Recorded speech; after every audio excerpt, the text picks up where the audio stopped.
Before we get to the video clip, let's outline that Noam Chomsky's position on the Ukrainian-Russian war is critical of both sides and emphasizes diplomacy as the key to ending the conflict. Here are some key points. Chomsky condemns Russia's invasion of Ukraine as a clear violation of international law. Chomsky argues that NATO expansion eastward over the years has been a major provocation to Russia, and the US could have played a more diplomatic role in preventing the war. Chomsky warns against strengthening NATO, which he sees as increasing the risk of a wider conflict, potentially involving nuclear weapons.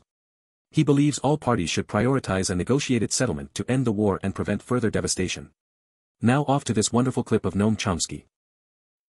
Hello, Mr. Chomsky. Nice to see you. First of all, I wanted to ask you about your personal attitude towards the situation in Ukraine right now. Your position on this war is very much different from the mainstream in the West. Could you tell me who is responsible for the beginning of the invasion?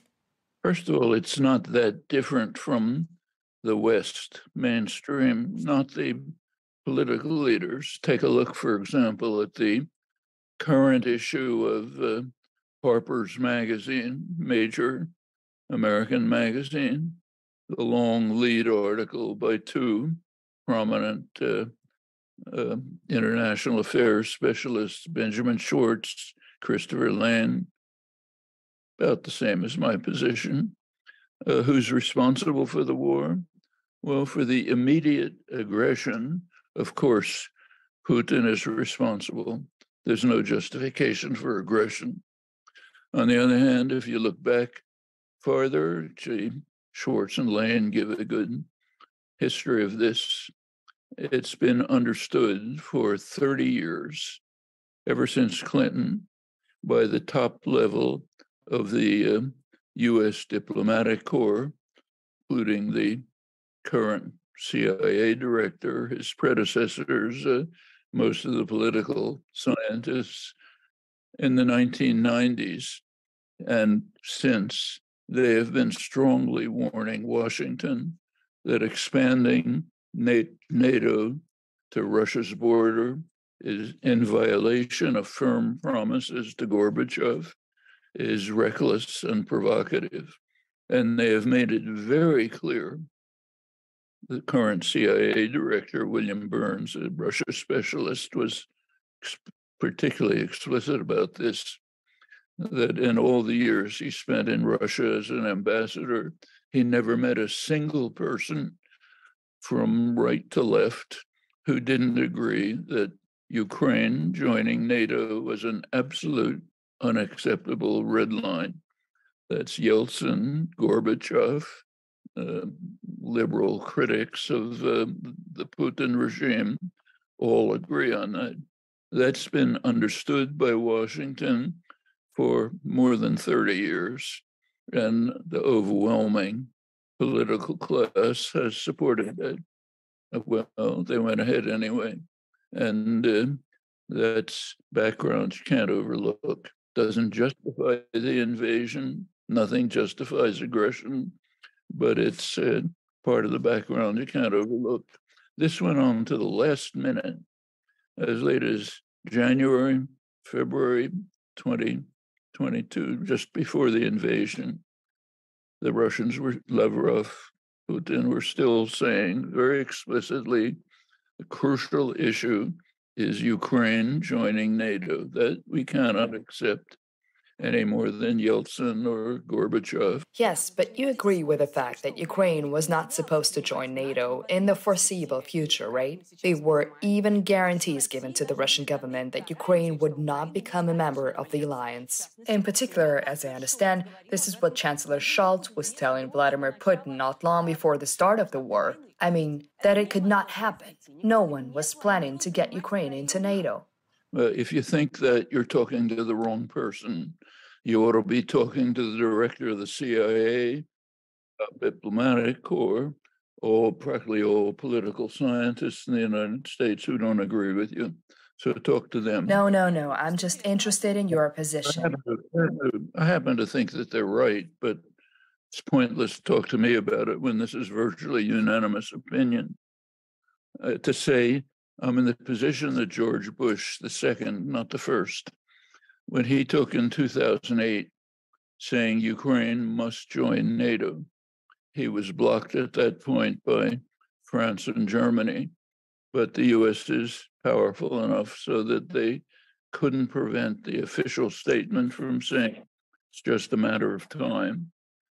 If China were to create a huge military alliance, highly aggressive, and say to Mexico, you're going to join, but even if it's not now, you're going to join pretty soon. And meanwhile, working to integrate Mexico into the Chinese military alliance. The U.S. would not tolerate that for 1 second. And the US would invade. Wouldn't even get to that. If Mexico ever dreamt of doing anything like that, it'd be finished, and you know that perfectly well. Look what happened when Cuba perfectly legally, requested defense against ongoing U.S. terrorist attacks. U.S. practically destroyed the world. Of course, Cuba and Russia were legally right, as the State Department agreed. They were legally in the right. U.S. actions were totally illegal, but nobody was going to tolerate it. Я прочитала ваше недавнее интервью, господин Хомский. I read your recent interview, and among other things, you say that, quote, Ukraine is not a free actor. They are dependent on what the U.S. determines. End of quote. You probably know that this is exactly what Russian propaganda says. It's the opposite. Sorry, it is the opposite of what Russia propaganda says. What I said is Ukraine has every right to make its own decisions. We don't have anything to say about that. But we happen to live in a world, and in this world, power systems have effects on what others do. You can pretend they don't if you want to pretend you're living on Mars. But in this world, what the United States insists has a big effect on what everyone does. That's a fact about the world, and that's what you quoted. But you didn't quote the next sentence, which says Ukraine has every right to do anything it wants to do. However, if it crosses U.S. demands, it'll be in trouble, just like anyone else in the world. And what are the demands of the U.S. in this case? I mean, what, in your opinion, does the U.S. get from this conflict, from this war? What does the U.S. gain from the war? Yes, what is the interest of Washington? Well, there's a lot of interest, but some of them are discussed by leading U.S. strategic analysts, like Anthony Cordesman, one of the most respected conservative political strategic analysts. He points out that the U.S. is getting a tremendous bargain from the war at a small fraction of the colossal U.S. military budget. It is able to severely degrade the military forces of its only military opponent. And as Cordesman points out, that's an incredible bargain. Now, I'm not saying that that's the motive, but it's a fact. The rest of the world is suffering from the war. Europe is declining, may move to deindustrialization. Much of the South is suffering from cutoff of reduction of badly needed food. Whole world is suffering badly from the fact that we're facing a potential threat of nuclear war and reversing the limited steps towards doing with something about the climate. But one country is gaining enormously. It's called the United States.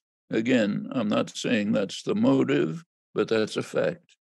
I already mentioned the military aspect much more. U.S. fossil fuel companies don't even know what to do with their profits, literally. Profits are booming because Europe is spending 10 times as much on U.S. liquefied natural gas as it did from Russia. Geopolitically, the U.S. has gained enormously. Instead of Europe, there's been an issue all throughout the Cold War as to whether Europe would move in an independent direction in world affairs. De Gaulle, Willy Brandt, Genscher, others become what Gorbachev called a common European. The U.S. is strongly opposed to that. It wants an Atlanticist system run by the United States through NATO. Russia gave the United States a tremendous gift on a silver platter, handed Europe over to the United States, undermined the idea of an independent Europe and an independent Eurasia. Well, I hope you liked the video and give the channel a subscribe. If you wish to become a member, you can join the channel, it would be greatly appreciated. I hope you check out my other channel, Progressive Movement, there is a link on the home page. Thank you, now, take care and bye-bye.